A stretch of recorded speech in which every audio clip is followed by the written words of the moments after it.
Assalomu alaykum, hurmatli televizor ko'rguvchilar. Yaxshimsizlar? Dunyo Uyg'ur qurultiyi tor televiziyasining kunlik xabarlar programmasiga hammanglar xush kelibsizlar. Men İftihar Abdurashid. Bugun payshanba. Hurmatli ko'ruvchilar, tövəndə diqqətinizlər kunlik xabarlar programmamızın təfsilatında bo'lsin. Avstraliyada 9 dekabr Uyg'ur irqiy qirg'inchilik xotir kuni munosabati bilan bir yurish faoliyatlari ilib berilgan.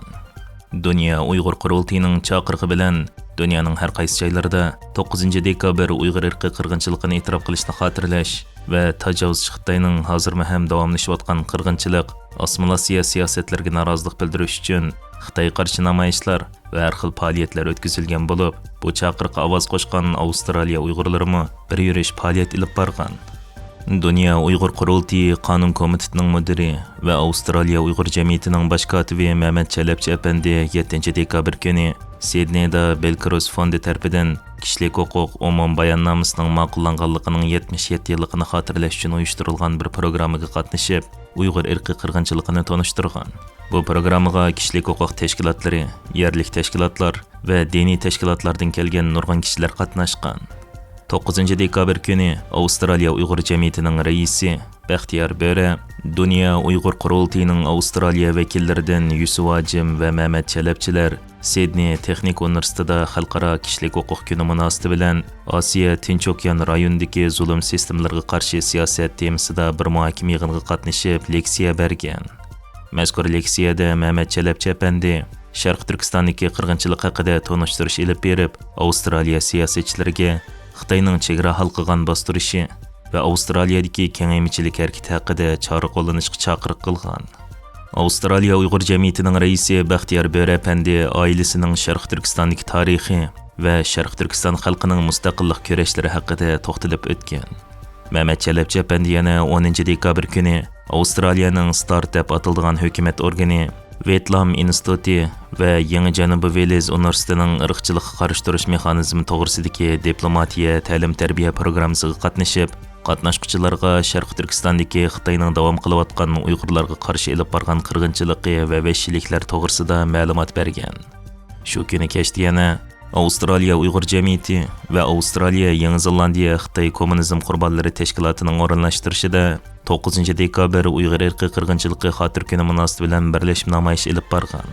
Namoyishga Dunyo Uyg'ur qurultiyidan qurultayning taftishi Gulmira Zunun, qurultay fondining muavin raisi Jurat Abdukerim, qurultay qonun komitetining mudiri Mehmet Chalabchi va Avstraliya Uyg'ur jamiyatining raisi, qurultay ichki ishlar komitetining sobiq mudiri Baxtiyor Bo'ra va qurultayning Avstraliyadagi boshqa vakillari, Tibet va Hong Kongliklar bo'lib ko'p sonli kishi qatnashdi.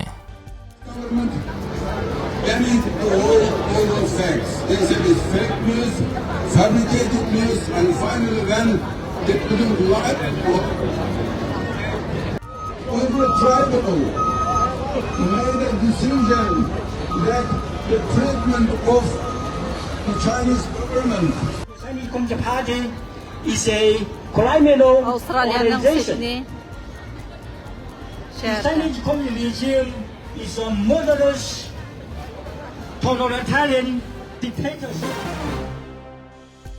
Angliya poytaxti Londonda Uyg'ur irqiy qirg'inchiligi xotir kunida Uyg'ur irqiy qirg'inchiligini to'xtatish tashkiloti va Dunyo Uyg'ur qurultiyining Angliya vakili Rayma Mahmud xonimning tashkillashida Angliya parlamenti a'zolarining qaytilishida Angliya parlamentida Uyg'ur majburiy emgiki va Uyg'ur irqiy qirg'inchiligi Uyg'ur sud qarorining 4-yilini xotirlash nomida faoliyat o'tkazgan.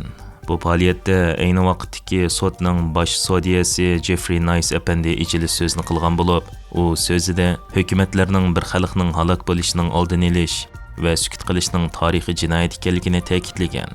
Parlament a'zosi Lyon Duncan Semis parlamentning har ikki tarafida Uyg'urlarning qirg'inchilikqa duch kelayotganligiga bo'lgan haqiqiy ishonch borligini, shundaqla bu haqda buningdan ko'p ishlarni qilish kerakligini jazmlashtirib, ichinarligi parlamentda kishilik huquq to'g'risida muzokara ilib berilganda, bu qirg'inchilikning parlament a'zolarining diqqatini tortmaganligining fojia ekanligini ta'kidlagan.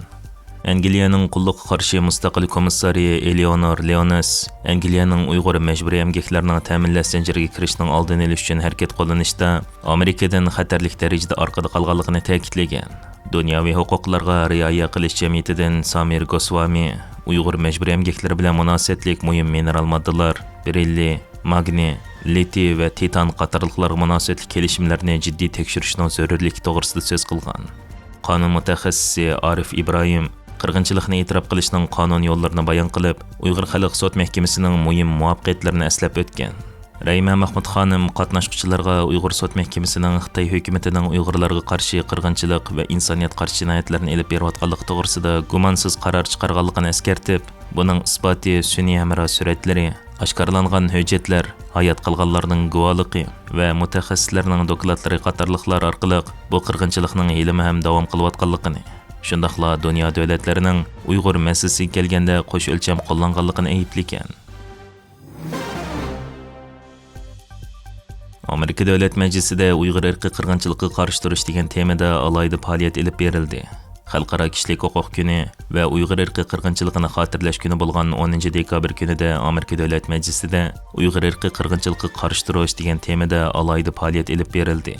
Bu faoliyat Dunyo Uyg'ur qurultayini asos qilgan 10 dan ortiq Uyg'ur tashkilotlarining vakillarining qatnashishida, Uyg'ur akademiyasi bilan Uyg'ur harakati tashkilotining o'rinlashtirishida elib berilgan bo'lib, bu faoliyatning g'alabalik elib berilishi uchun Amerikadagi Demokratiyani ilgari surish fondi, Xalqaro Jumhuriyatchilar instituti, Kommunizm qurbonlari xotir fondi qatorliq tonilgan tashkilot va oliy ma'rif organlari hamkorlashgan. Bu qatimqi faoliyatning asosiy maqsadi Xitoy hukumatining Uyg'urlarga qarshi elib berayotgan irqiy qirg'inchiligi, insoniyat qarshi jinoyatlari, majburiy emgak, diniy bostirish va davlat talqigan ziyonkashliklarni alohida yoritishdan sirt, yana 1985-yil elib berilgan oliy maktab o'quvchilarining tinchlik bilan elib borgan namoyishining 40 yilligini xotirlashni o'z ichiga olgan. Bu qatimqi faoliyat Washington vaqti soat 1 da boshlangan bo'lib, mazkur faoliyatning ochilishida tibbiy dori tadqiqot olimi, Uyg'ur akademiyasining raisi, Dunyo Uyg'ur qurultayining oliy maslahatchisi Dr. Rishad Abbas, uzundan beri Uyg'urlarni qo'llab kelgan Amerikadagi hukumat arboblari, davlat majlisi a'zolari, mutaxassislar va faoliyatchilarga alohida rahmat bildirib, bu qatimqi faoliyatning ahamiyati to'g'risida to'xtalib, Amerika boshliq xalqaro jamiyatning Uyg'urlarni uzluksiz qo'llab, Xitoy hukumati davomlashtirayotgan irqiy qirg'inchilikni to'xtatish uchun davomli kuch chiqarishi va o'xshamagan tadbirlarni qo'llanish kerakligini o'ttirib qo'ygan. U so'zda yana Erkin Osiyo radiosi Uyg'ur bo'limining taqilishi bilan Xitoy hukumatining Uyg'urlarga qarshi elib berayotgan irqiy qirg'inchilik to'g'risidagi xabarlar biroqla aziyib ketgani bilan, amaliyotda Xitoy hukumatining yanada o'xshamagan usulda bu qirg'inchilikni davom qilayotganligini ta'kidlab, tajovuzchi Xitoy hukumatining Sharq Turkistonga yangidan tayinlangan partikom sekreterini Uyg'urlarni assimilyatsiya qilish sur'atini tezlashtirish uchun alohida avatganligini bildirdi.